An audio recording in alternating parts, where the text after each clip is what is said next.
Tonight on West Michigan Week, we will discuss the hydrogen superhighway, a futuristic railway, and more. Tonight, two guests from the Interstate Traveler Company based here in Michigan. Our guests tonight on West Michigan Week.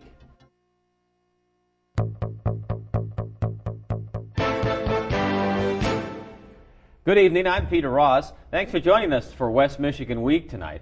On our program tonight, we have two men with the Interstate Traveler Corporation, and we will discuss its future and mission in some detail tonight. With us is Justin Sutton. Welcome, Justin. Thank you, Peter. The founder of the program and company, and Adam Nair, the Chief Technology Officer. Adam, welcome. Thank you, Peter. Lindsay Smith is with us from WGVU News, and Gary Polano is here. Gary of the Grand Rapids Business Journal. On this Friday, here in this very building, in fact, the GVSU Eberhard Center, state panel heard input from the Interstate Traveler Corporation's plan to construct what they called the hydrogen superhighway from Grand Rapids to Detroit. A very ambitious project, very complex, and very fascinating, I must say. By now, Justin, you've made a number of presentations about trying to get this very rapid transit set up through the state of Michigan, and there's various levels here. But for those of us that are new to the idea of what a hydrogen superhighway is, please explain. Sure. Well, we're all familiar with our highways. These are the mass transit corridors for the automobile. But the right-of-way is actually more valuable than just a place to drive cars. For many, many years, many people have dreamed of having railroads following these rights-of-way. And in many cities, we already have that. You can go to Chicago and see trains paralleling the highway.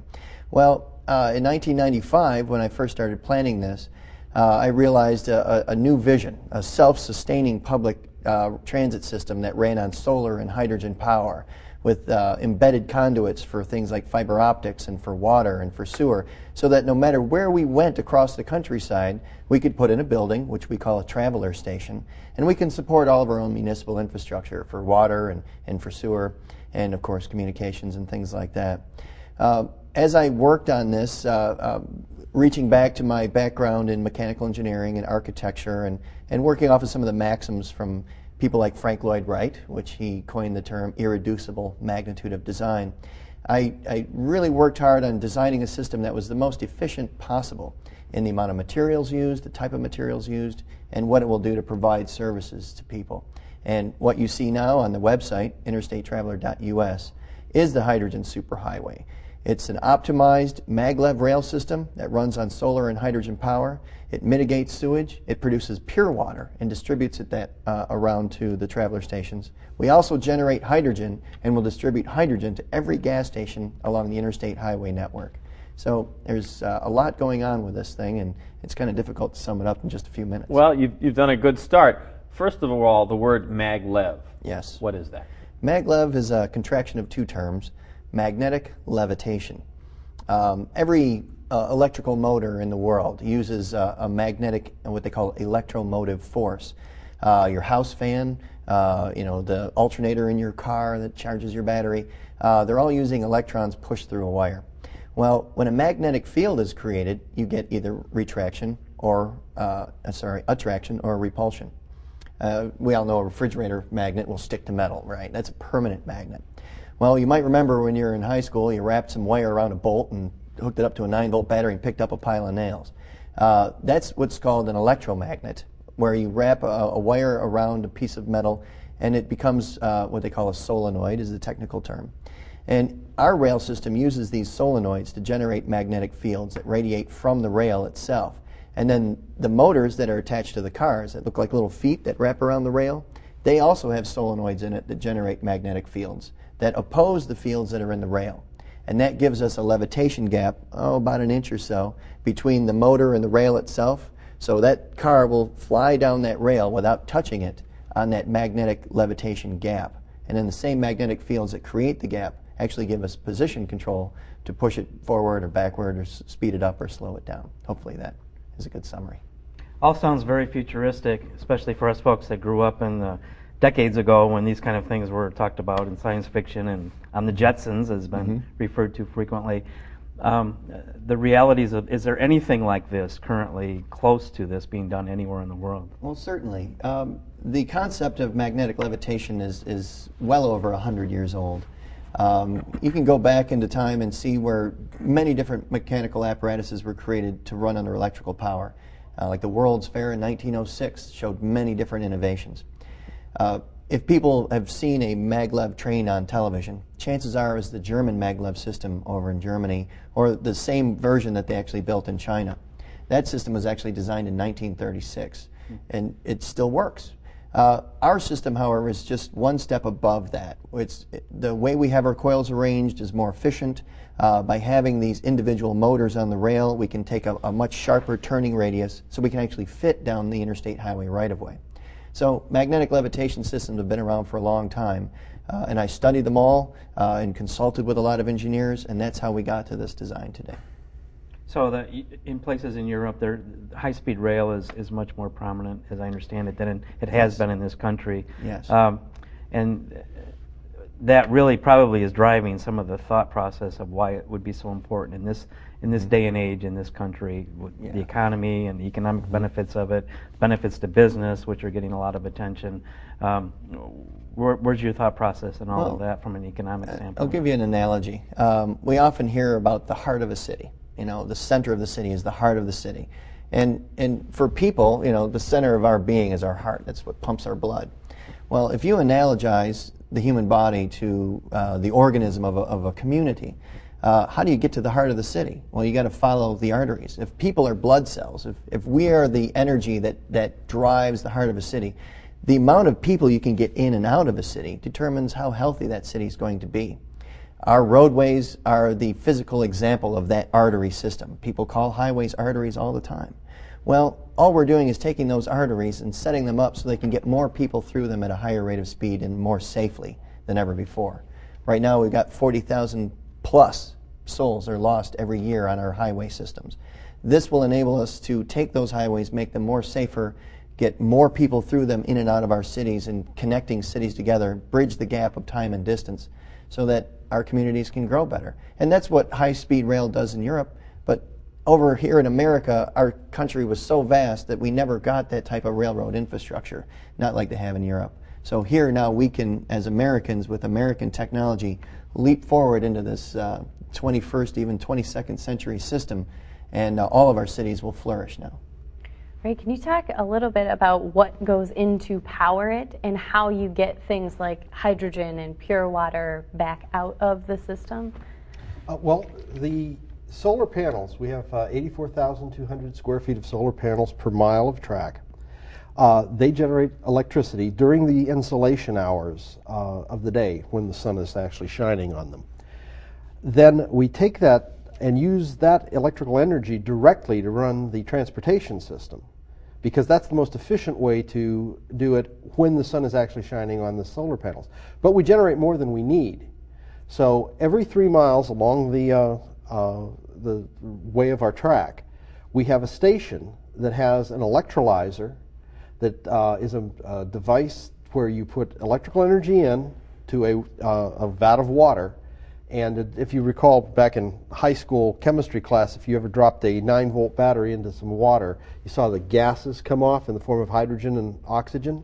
Well, we do exactly the same process using the spare electrical energy that we have from the solar panels. And we take that hydrogen and we store it, not to be used as a transportable fuel source on the vehicles themselves, but in a fixed location. That way we eliminate the horsepower required to drag a big heavy tank around, and we also eliminate the power required to compress the hydrogen so that it would fit in a vehicle, because otherwise you'd have to have a huge tank because of its energy density.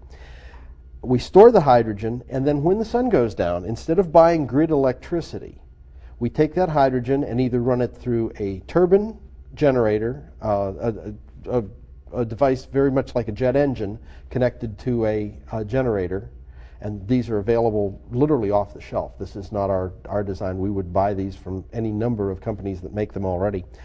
Or through a PEM cell, which is a proton exchange membrane, otherwise known as a fuel cell. Depending on the economics of the manufacturing, and also the place that we're putting the generation system. We'll use whichever technology is appropriate. We then regenerate electricity, feed it back up to the system again. Any spare electricity, and there would be spare electricity in a lot of cases, would be sold back to the grid in the form of grid power. The same way that if you buy solar panels for your house, the power company buys your solar energy back if you're not using it. But the interesting thing about our system is that it also provides a secondary electrical grid system. And our generating capacities every 3 miles also allows us to generate electricity on demand, which backs up the current grid system. We can't cascade fail.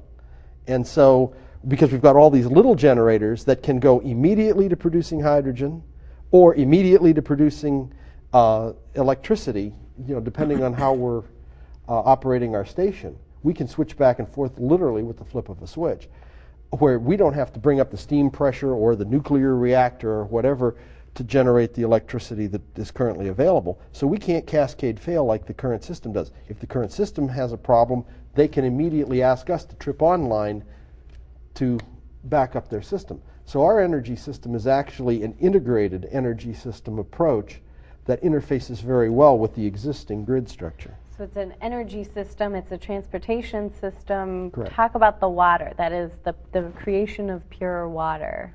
Well, that's the natural byproduct of burning hydrogen. And it's also the natural byproduct of how we prepare things like seawater for use in our electrolyzers. We try to concentrate it as much as possible, which immediately puts off some fresh water. And then we make the hydrogen, store it, and when we run it through the turbine, when you combust hydrogen, and if you ever did this in a high school chemistry lab, you can do this experiment too. If you collect a little bit of hydrogen that you made from your electrolysis of water over the battery, and you burn it by sticking a splint in the test tube and it goes thump. When it burns, it puts off energy. If you examine the inside of the test tube right after that, you find there's water droplets in there. You have actually reconstituted water by allowing the energy state of the molecules to go to a different state, and they find an affinity for one another and recombine. So that's pure fresh water. When you do that, all it is hydrogen and oxygen, and no impurities in it whatsoever. So we take and run whatever dirty water comes in through this whole system, we get clean water out the other end. Not only are you creating water, you're talking about creating a lot of jobs. Yes. Absolutely. In a number of different industries. Mm-hmm. Tell me more about that. Well, it's really a wonderful thing to see how this industrial model will create so many jobs on all levels. Starting first with the rail. It's about 4,800 tons of steel per mile for a single track, about 10,000 tons of steel for a parallel track in rough numbers. We plan on being able to do like 2 miles a day in a factory. So it's an enormous amount of steel that will be coming through the blast furnaces and going into making this rail network. So anything in the supply chain for the steel business will be enhanced. But we also have all these plastic pipes and all these valves and all these solar panels and all these coils and solenoids and building the cars. The cars that ride this rail, we're not building them. The auto industry is building these things. The aerospace industry are building these things. So that is direct contract purchase orders to all the automobile companies to build these vehicles. And these aren't little tiny cars. These are huge. These things are like giant airplane fuselages without wings. So there's a very huge opportunity for the auto industry to profit for the next 100 years building these cars. Your website talks about 2.1 million jobs. Yes, that may be in context of building the entire Eisenhower Interstate Highway network. And what that probably represents is that on 54,000 miles of highway in the United States, there's 11,000 interchanges. We're building 2 10,000 square foot buildings at each one.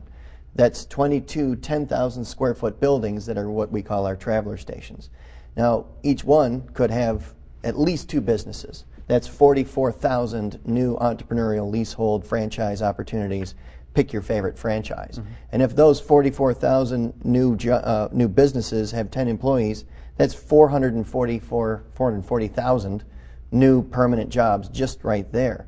Now, on that rail network of 54,000 miles, we'll have at least 150,000 public transit vehicles.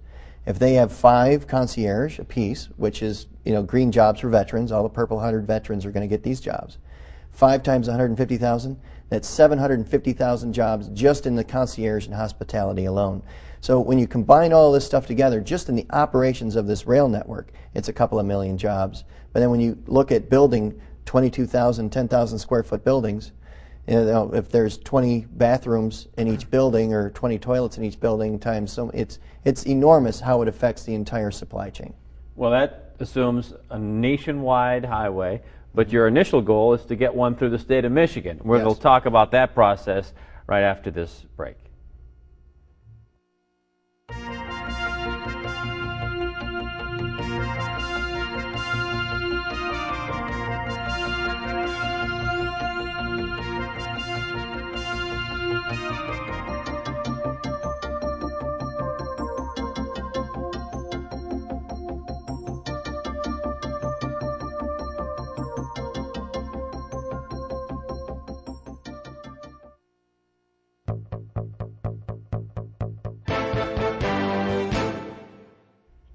Back on West Michigan Week, we're discussing the Interstate Traveler Corporation's ambitious plan to create a very high-speed traveler network across the United States. But initially, the plan would begin here in Michigan, where its founder, Justin Sutton, was raised.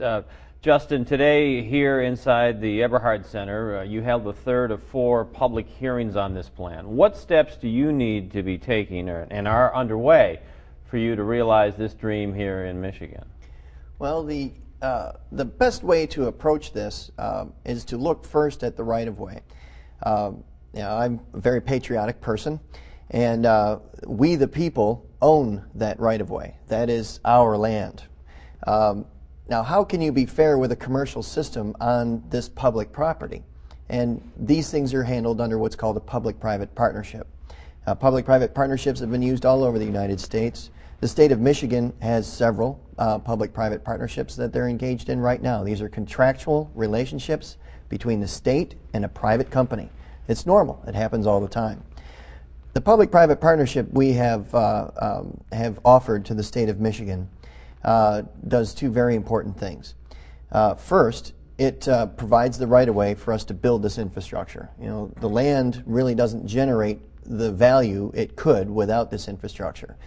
Certainly it's the arteries of our industry for sure, but by adding this in, that real estate becomes more valuable.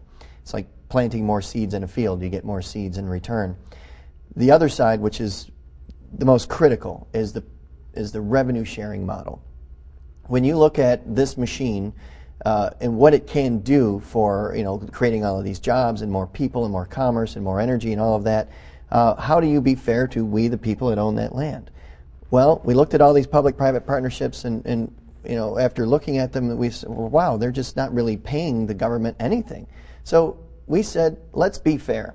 Let's give 50% of the commercial revenue off of the public right-of-way to the public side of this public-private partnership. We went further to identify the fact that if it is we the people, this should be a per capita revenue share to every municipality statewide.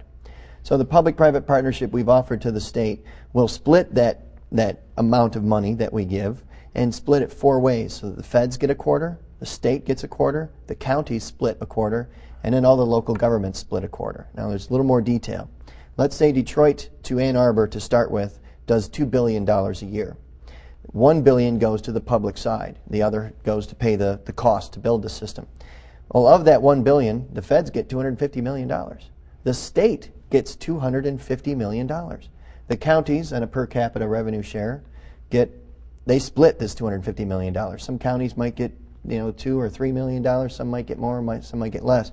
But it really breaks down to a per capita revenue share. If there's 10 million people in Michigan and that quarter is $250 million, that's $25 per capita. So if you live in a township or a tribal land way up in the UP, you're going to get $25 per capita because you filled out your census form. So imagine Detroit to Ann Arbor doing $2 billion a year, paying $25,000 to a township up in the UP that's got 1,000 people. paying $250,000 to a tribal land that's got 10,000 people, or paying $25 million to a city with 1 million people. So that's how this thing works and is fair and balanced to provide the best justified means of distributing the wealth that this thing will generate to the people of the state, the whole state, and not try and concentrate wealth into one particular political pile. Where's your money coming from? I mean, this obviously, we have a federal discussion going on about funding high-speed rail. Yes. But you're not looking to tap into those funds, as I understand it. Absolutely not. The object here was to create a commercial system, an industrial model that is a for-profit business, sort of like when we got into building cars. This is a commercial endeavor. It wasn't the government that started all these car businesses. This was entrepreneurial enterprise. So is this. We are a private company of over 150 legal partners made up of individuals and business entities. There's no shortage of money out there. Just bear that in mind. Now, if you're picturing the $2.3 billion system that will encompass Detroit to Ann Arbor, Detroit to Lansing, and all the way out to Grand Rapids, it's not like somebody's going to drop a giant bag of cash in the middle of a table and say, here's your money, go build it.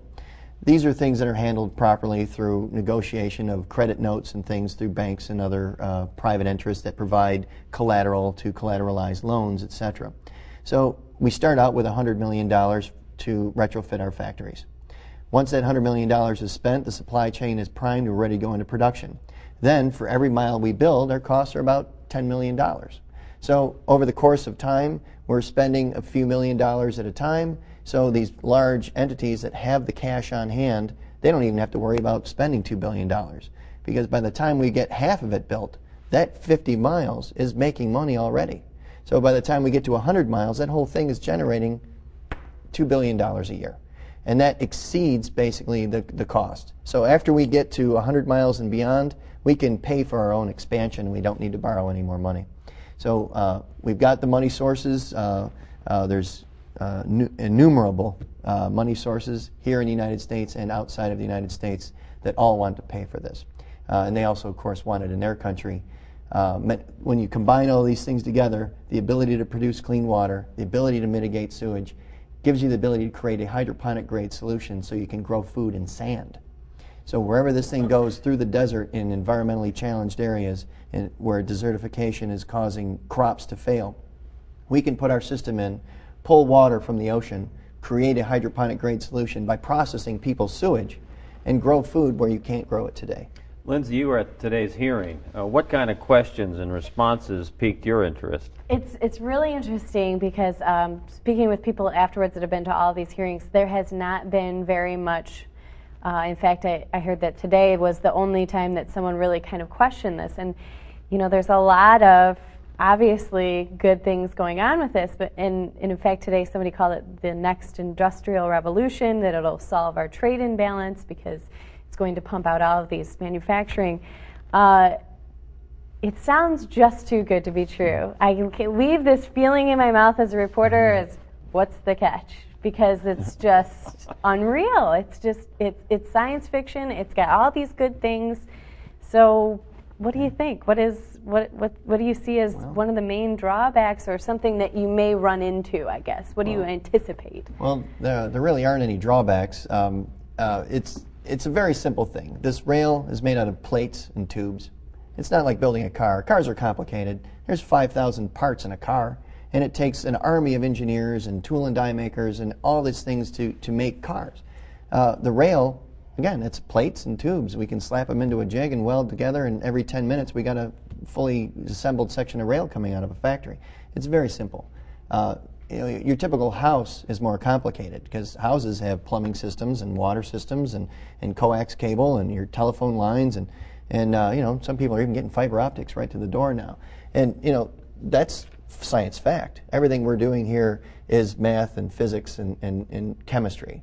There's no myths here. This is all very real physics and we're just using the best tools we can get and integrating the best energy conversion devices in a very unique way. So, but it does look exciting. It is a very futuristic looking device.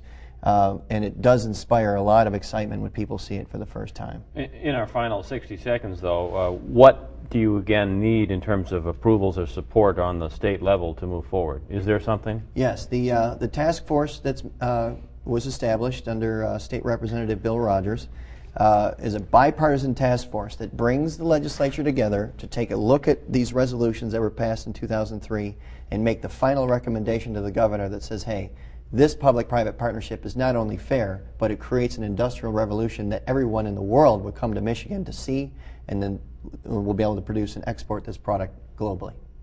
Well, good luck going forward. Thank you, Peter. Thank you. Adam Nair and Justin Sutton, our guests tonight from the Interstate Traveler Corporation, based here in Michigan. I'm certain you'll be hearing more about them in the future as this project continues to grow. Thanks again for joining us here on West Michigan Week, and I hope you have a wonderful weekend. See you next time.